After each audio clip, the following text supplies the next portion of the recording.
Magandang buhay, mga kamyendi. It's me again, Yuki, aka Yuki the Pogi, ang batang mahilig kumain. So ngayong araw nga na ito ay nawindang ang aking mami at daddy dahil sa kagagawan ng aking kapatid na si Hoshi. Bigla ba namang nilapang ang uling na nakatambay sa labas? At parang may balak yata siyang palitan ng kanyang kulay. Kaya, eto, nangungulit at hindi malaman kung anong gagawin. At ngayon, tila hindi tuloy malaman ng aking mami at daddy kung anong gagawin sa batang ito. Dahil kakatapos na lang magbakuna, so hindi siya pwedeng paliguan. Kaya ang mangyayari, siguro punas na nga lang. At lumapit na nga ako sa kanya para pakalmahin. Dahil kahit nasa loob na ng kanyang crib talaga namang napakakulit. At ito, nakikipagtalo pa siya sa Dito! mami. Dito! Bakit napakasutil mo? Lalaban ka? Ha? Sino magulang sa dalawa? Mas matapang ka sa akin? Ang gusto mo akong susulat sa'yo? Ha? Ako ang susunod sa'yo, Hoshi? Ikaw, pagbihib na daw sabi ni Mami, naunsa man ka, oy. Mula kaninang umaga. Nak, magkadaghana na nimog sala karong adlaw ba?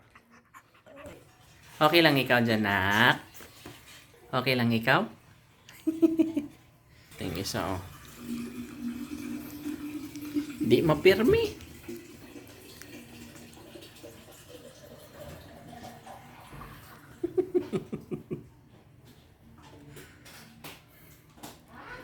Mm.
Hoshi!